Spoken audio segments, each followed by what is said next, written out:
அன்பு மாணவர்களுக்கு வணக்கம்.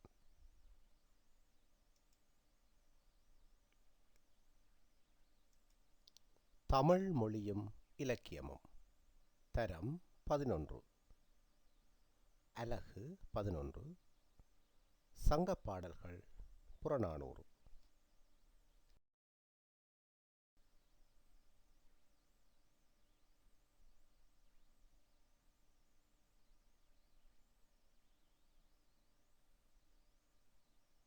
அறிமுகம்.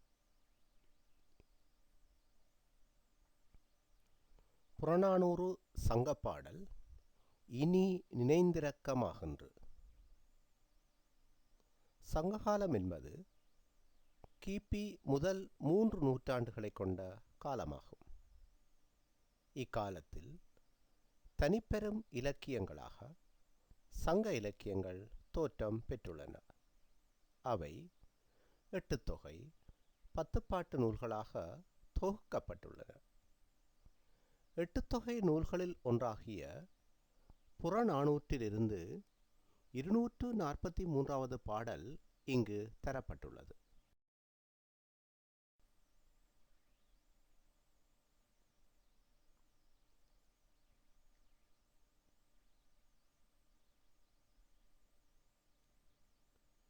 தொடித்தலை விழுத்தண்டினாரின் இனி நினைந்திரக்கமாகின்று என்ற செய்யுளில் இளமையின் வளமைத்தன்மையும் இளையோரின் செயல்களும் அந்த இளமை கழிந்த பின்னர் வருகின்ற முதுமை பருவத்தின் இயல்புகளும் எடுத்துரைக்கப்பட்டிருக்கின்றன.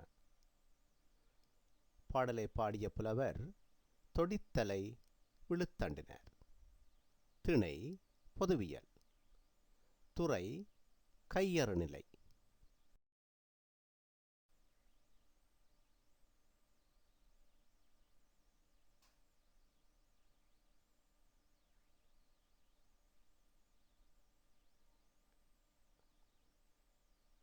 இப்பொழுது புறநானூறு என்ற நூலுக்கான அறிமுகத்தை நோக்குவோம்.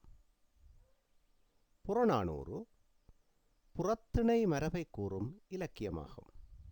இது 4 தொடக்கம் 40 அடிகள் வரை பாடப்பட்ட 400 செய்யுட்களை கொண்ட தொகுப்பு நூலாகும். இவ்விலக்கியத்தில் போர், வீரம், வெற்றி, நட்பு, கொடை, அறவுரை, தோற்றப்பொலிவு, நிலையாமை கருத்துக்கள் முதலானவை பாடப்பட்டுள்ளன.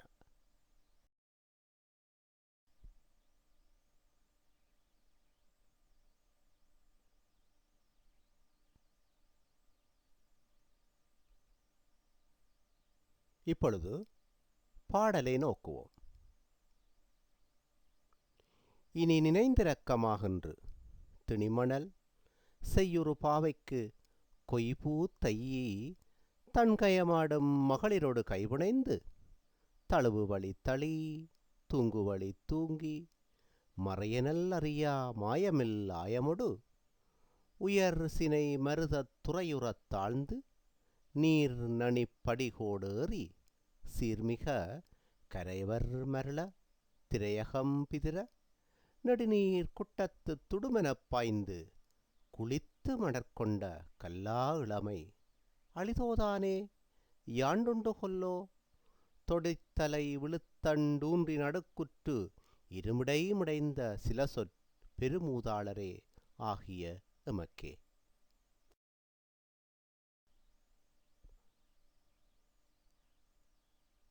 இப்பொழுது இந்த பாடலின் கருத்தினை நோக்குவோம். இப்பாடல் கழிந்து போன இளமையை நினைத்து இரங்கி பாடுவதாக அமைந்ததாகும்.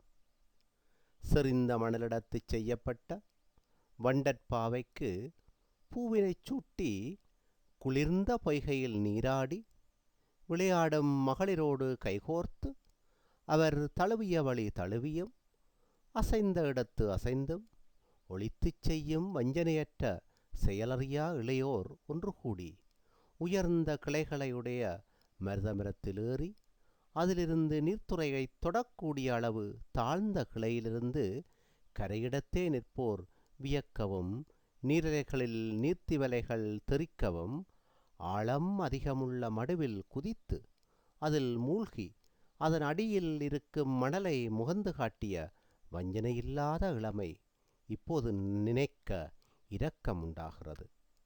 இப்போது பூண்புட்டிய தலையையுடைய பாரிய தண்டுக்கோலை ஊன்றி தளர்ந்து இருமலிடையே சில சொற்களையும் பெரிய முதுமையையும் உடையவர்களாகிய எமக்கு அந்த இளமை எங்குள்ளது? இப்போது அதை நினைக்கவும் இரக்கம் உண்டாகிறது என இப்பாடல் கழிந்து போன இளமையை நினைந்து இறங்குவதாக அமைந்துள்ளது.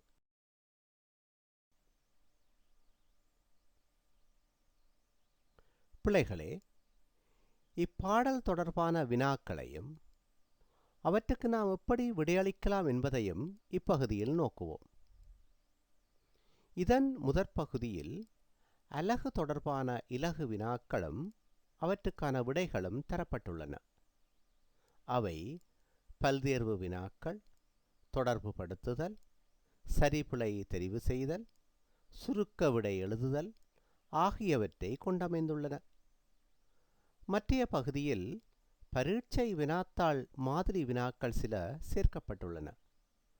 அவற்றுக்குரிய விடைகளை எழுதி நீங்கள் சுயமாக கற்று இந்த அலகு தொடர்பான பூரண அறிவினை பெறுவீர்கள் என எதிர்பார்க்கின்றோம்.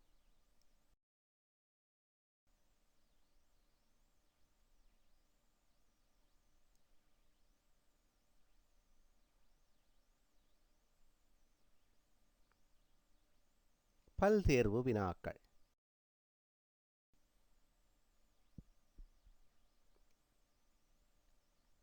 இனி நினைந்திரக்கமாகின்று பாடலின் ஆசிரியர் யார்? தும்பிசேர் கீரன், தொடித்தலை விழுத்தண்டினார், கபிலர், ஔவையார். மிகச் சரியான விடை தொடித்தலை விழுத்தண்டினார்.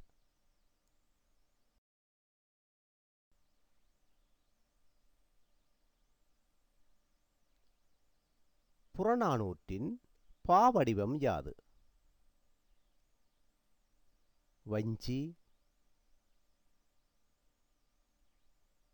விருத்தம், வெண்பா, அகவல். மிகச் சரியான விடை அகவல்.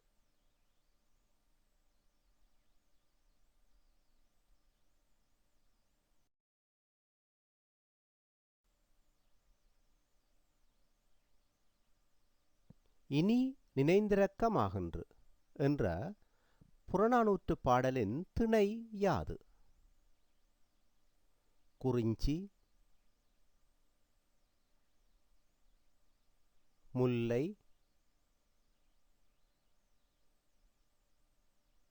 மருதம், பொதுவியல். மிகச் சரியான விடை பொதுவியல்.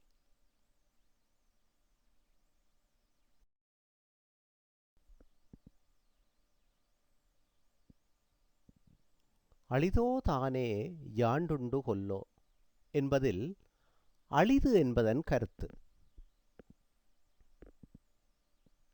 வண்டு,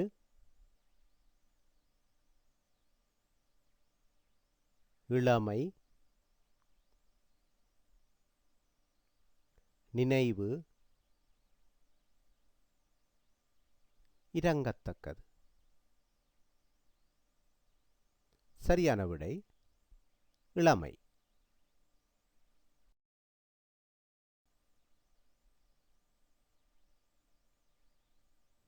இனி நினைந்திரக்கமாகின்று என்ற புறநானூற்று பாடலின் துறை யாது?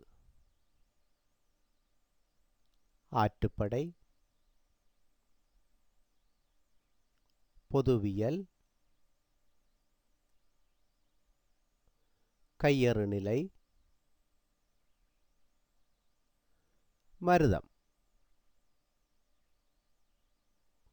மிகச் சரியான விடை கையறு நிலை.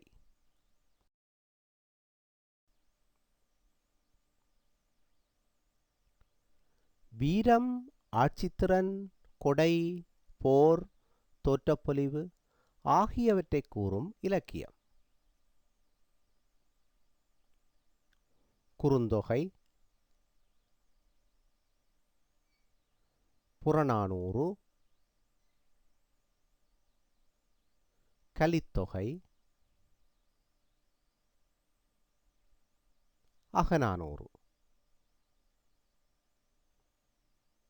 மிகச் சரியான விடை புறநானூறு.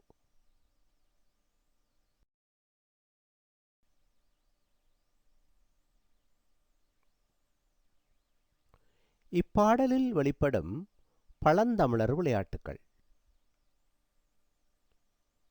நீர் விளையாட்டு, வண்டல் மண்ணில் பாவை செய்து விளையாடுதல், நீரில் குதித்து மணலை முகந்து விளையாடுதல், மேற்கூறிய யாவும். சரியான விடை மேற்கூறிய யாவும்.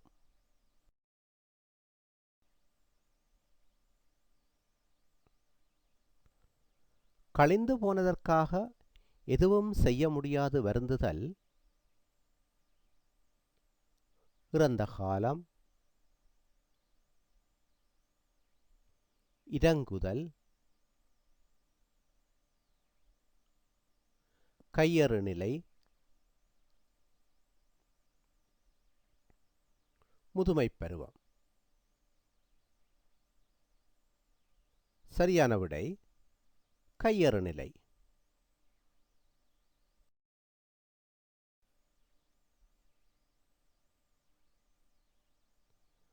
புறநானூற்று பாடலில் வெளிப்படும் மூதாளரின் நிலை: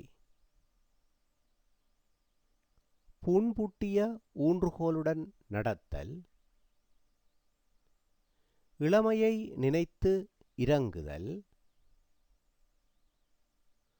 உடல் தளர்வும் இருமலிடை சில வார்த்தைகள் பேசுதலும், மேற்கூறிய யாவும். சரியான விடை மேற்கூறிய யாவும்.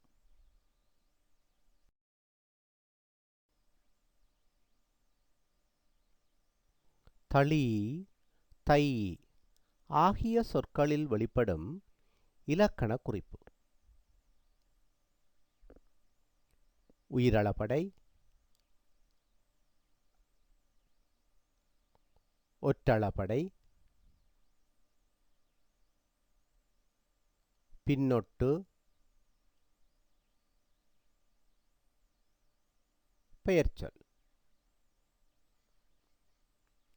சரியான விடை உயிரளபடை.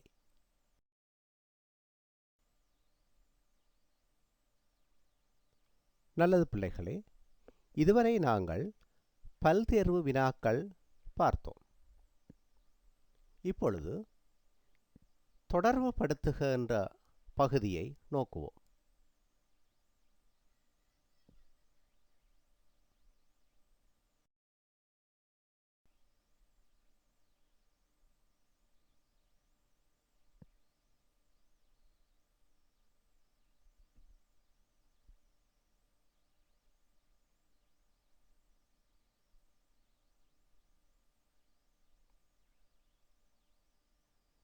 பிள்ளைகளே, இரண்டு வரிசையிலும் சில சொற்கள் தரப்பட்டுள்ளன. அவற்றை பொருத்தமான வகையில் தொடர்புபடுத்துவோம்.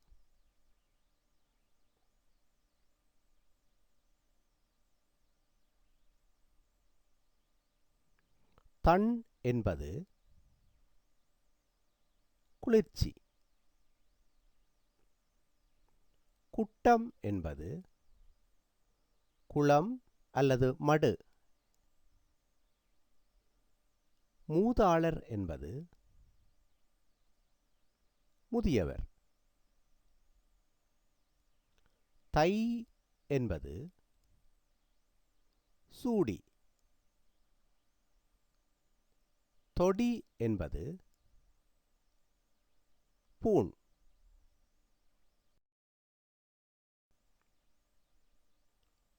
மேலும் ஒரு பகுதியை இப்பொழுது நோக்குவோம்.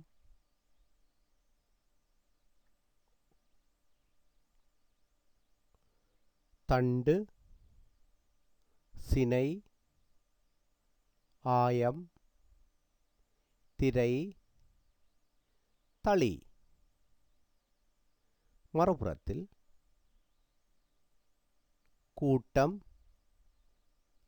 அலை, தழுவி, ஊன்றுகோல், கிளை. தண்டு என்பது ஊன்றுகோல்.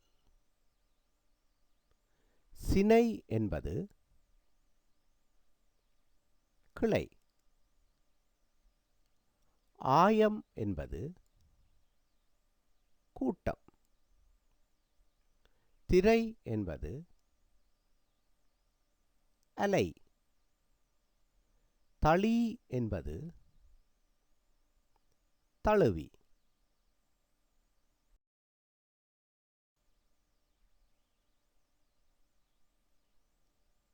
இப்பொழுது மற்றொரு பகுதியை நோக்குவோம். சரி பிழை இடுக.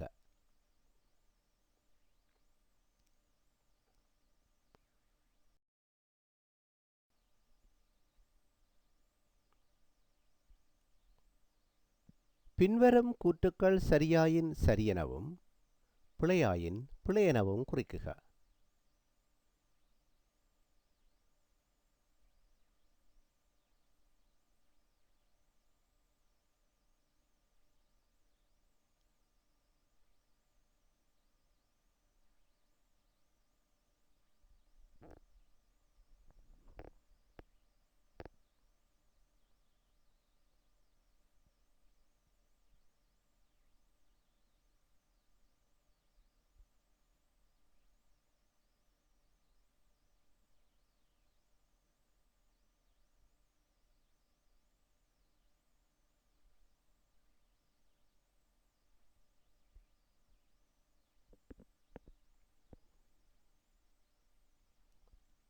புறநானூறு என்ற இலக்கியம் சங்க காலத்திற்குரியது.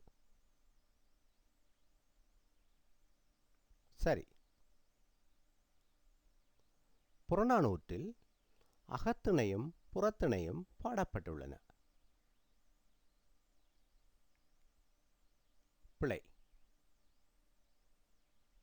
நன்மை தீமை தெரியும் இளம் பருவம் கல்லா இளமையாகும். பிழை. வண்டல் மண்ணாலான பாவைக்கு மகளிர் பூச்சூட்டினர். சரி. தொடித்தலை விழுத்தண்டு ஊன்றி இளையோர் நடந்தனர். பிழை.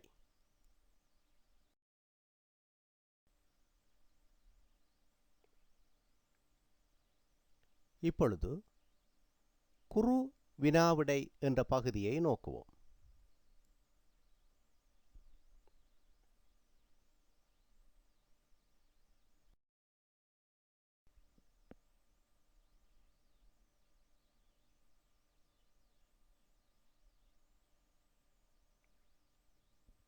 இனி நினைந்திரக்கமாகின்று என்ற புறநானூற்று பாடலை அடிப்படையாக கொண்டு விடை எழுதுக. பாடலில் வெளிப்படும் இளைஞர் செயற்பாடு யாது?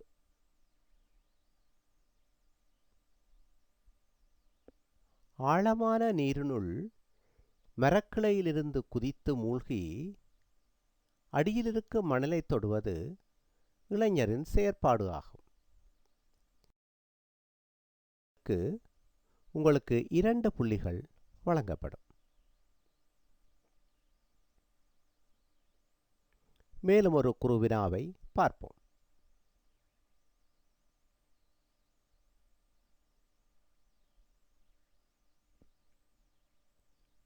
பாடலில் வெளிப்படும் மகளிர் செயற்பாடு யாது? நீர் விளையாடுதலும், ஈரவண்டல் மண்ணால் செய்த பாவைக்கு பூச்சூடி விளையாடுதலும் மகளிர் செயற்பாடு ஆகும்.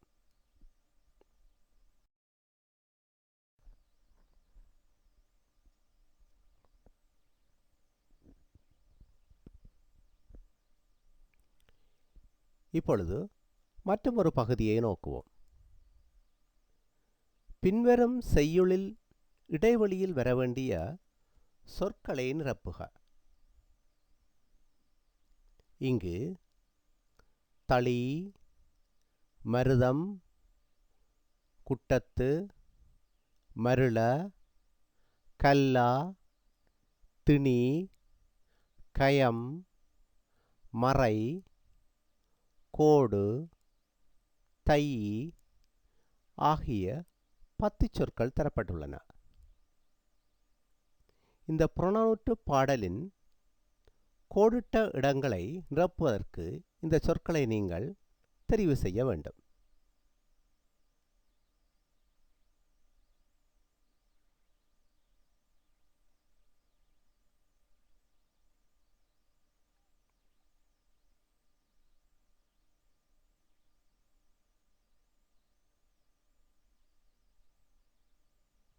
முதலாவது இடைவெளியில் வரவேண்டிய சொல் திணி.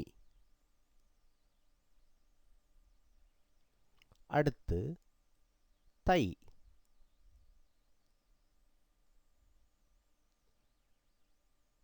கயம், தளி, மறை, மருதம், கோடு,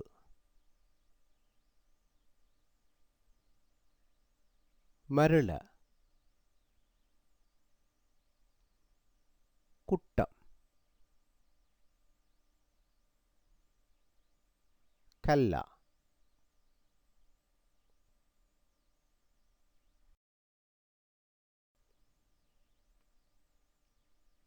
பிள்ளைகளே, இப்பொழுது நாங்கள் அலகு தொடர்பான மாதிரி வினாக்கள் என்ற பகுதிக்கு செல்வோம். இங்கு பரீட்சை தொடர்பான மாதிரி வினாக்கள் உள்ளன. அவற்றுக்கு உரிய விடைகளை நீங்களாகவே சுயமாக தேடி அறிந்து எழுதிக் கொள்ளுங்கள்.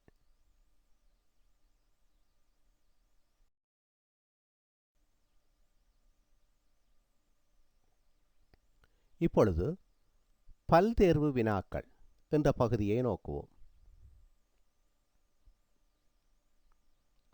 தடித்த எழுத்திலமைந்த சொல் பற்றிய வினாவுக்கு பொருத்தமான விடையை தெரிவு செய்க.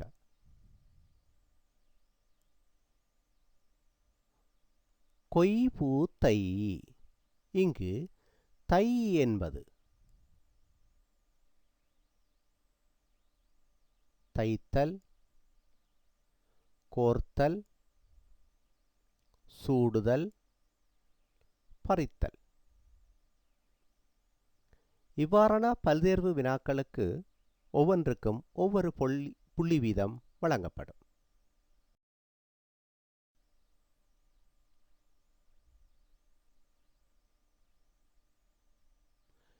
மேலும் சில பல்தேர்வு வினாக்களை பார்ப்போம்.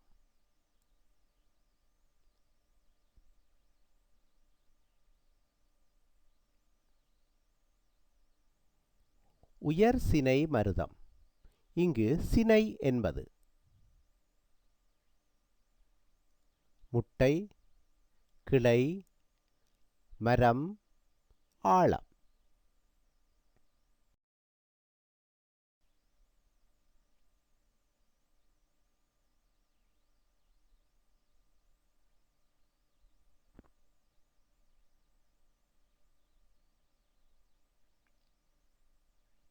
பொருத்தமற்ற சொற்களின் இணைப்பு. மரம், கிளை, குளம், ஆழம், முதுமை, தளர்ச்சி, தழுவி தூங்கி.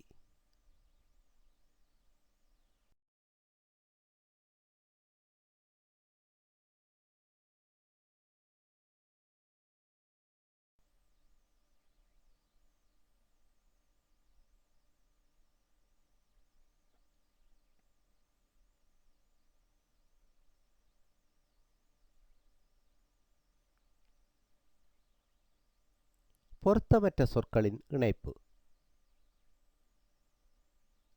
தண்டு, கோல், இளையோர், முதியோர், அலை, திரை, பூ, தேன்.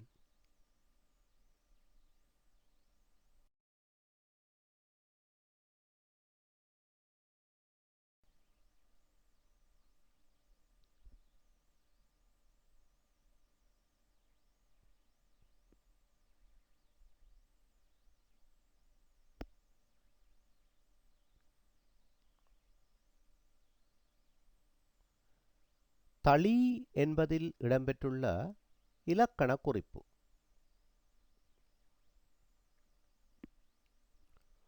உயிரளபடை, ஒற்றளபடை, வினையெச்சம், தழுவி.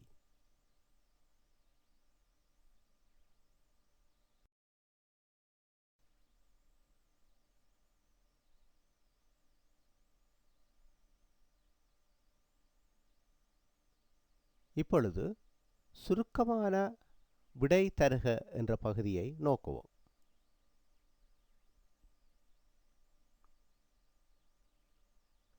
இனி நினைந்திரக்கமாகின்று.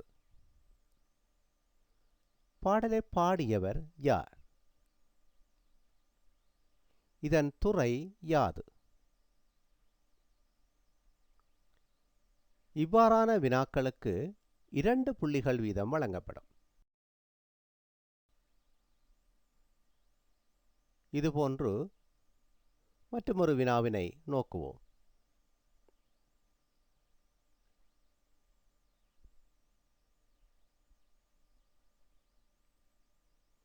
மறையெனல் அறியா மாயமில் ஆயமுடு. இவ்வரியினை சந்தி பிரித்து எழுதுக. ஆயம் என்பதன் பொருள் யாது?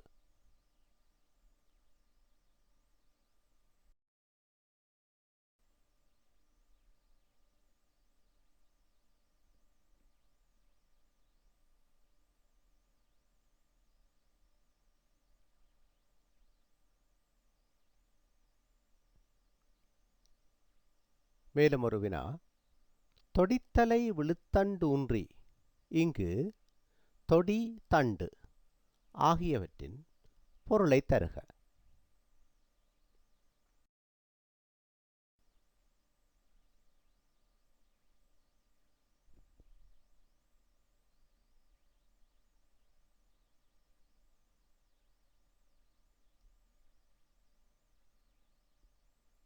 புறநானூறு எத்தனை பாடல்களை கொண்டது? இதன் யாப்பு யாது?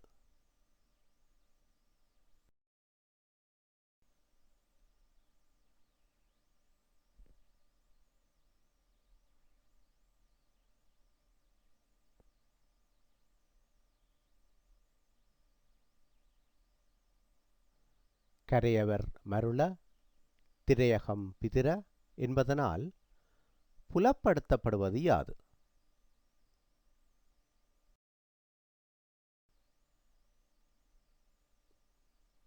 நல்லது பிள்ளைகளே, இதுவரை நாங்கள் பல்தேர்வு வினாக்கள், சுருக்கமான விடை எழுதுதல் ஆகியவற்றை பார்த்தோம்.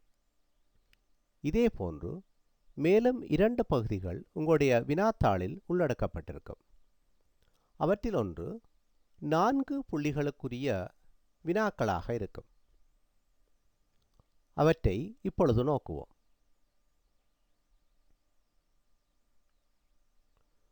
குளித்து மணற்கொண்ட கல்லா இளமை அளிதோ தானே யாண்டுண்டு கொல்லோ.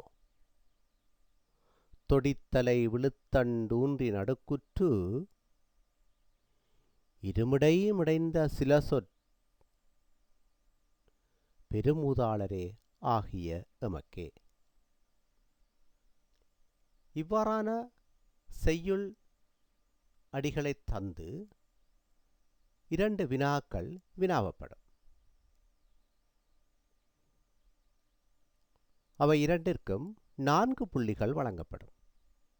இது கட்டாயமான பகுதியாகும்.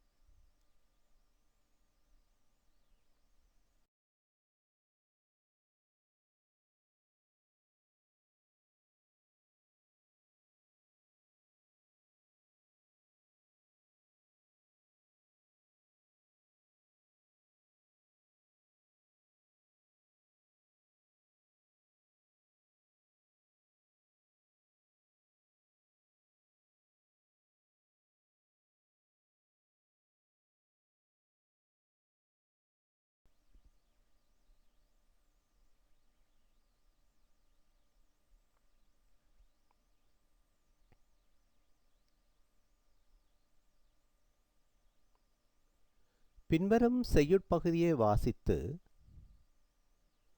அதன் கீழே தரப்பட்டுள்ள வினாக்களுக்கு விடையெழுதுக. குளித்து மணற்கொண்ட கல்லா விளமை அளிதோதானே யாண்டுண்டு கொல்லோ தொடித்தலை விழுத்தண்டூன்றி நடுக்குற்று இருமிடை மிடைந்த சில பெருமூதாளரே ஆகிய எமக்கே. முதுமையின் இரங்கத்தக்க நிலை இங்கு எவ்வாறு விவரிக்கப்பட்டிருக்கின்றது? கல்லா இளமை என்பதனூடாக இளமை பருவத்தின் எத்தகைய தன்மை புலப்படுத்தப்படுகின்றது. இந்த 2 வினாக்களுக்கும் 2 புள்ளிகள் வீதம் 4 புள்ளிகள் வழங்கப்படும்.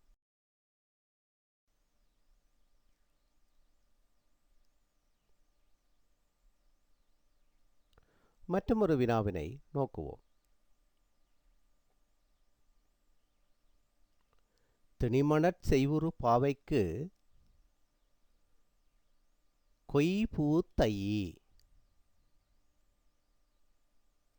இங்கு குறிப்பிடப்படும் விளையாட்டு யாது?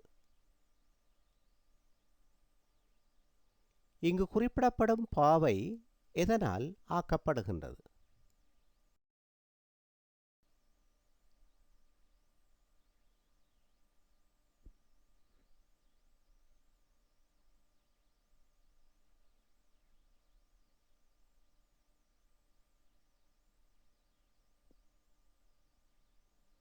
தன்கயமாடும் மகளிரொடு கைபிணைந்து. தன்கயம் என்றால் என்ன? இப்பாடல் வரி இடம்பெற்ற சங்க நூல் யாது?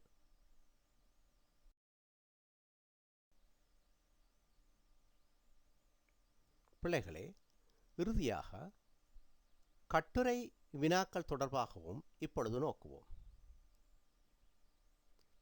சங்க இலக்கியம் என்ற இந்த செய்யுள் பகுதியை அடிப்படையாக கொண்டு 10 வினாக்களுக்கு விடையளிக்குமாறும் வினாவப்படக்கூடும். அவ்வாறான கட்டுரை வினாக்களை இப்பொழுது நோக்குவோம். இனி நினைந்திரக்கமாகின்று என்று தொடங்கும் புறநானூற்று பாடலில் இளமை காலத்து உணர்வுகள், முதுமை காலத்து உணர்வுகள் சித்தரிக்கப்படுமாற்றை விவரிக்குக. இந்த 2 வினாக்களுக்கும் 10 புள்ளிகள் வழங்கப்படும். மற்றொரு கட்டுரை வினாவினை இப்பொழுது நோக்குவோம்.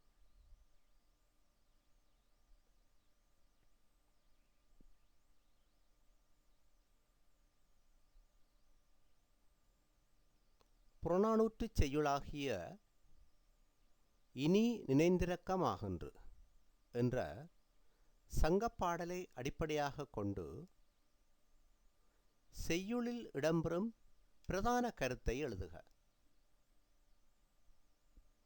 இப்பாடலில் இளையோர் மகளிர் செயல்களாக குறிப்பிடப்படுபவற்றை விவரிக்குக.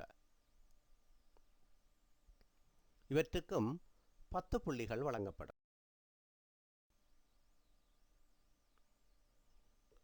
எனவே பிள்ளைகளே, இவ்வாறான பயிற்சிகளை செய்து இந்த அலகு தொடர்பான பூரண அறிவை பெறுவீர்கள் என்ற நம்பிக்கையுடன் விடைபெறுகின்றோம். நன்றி.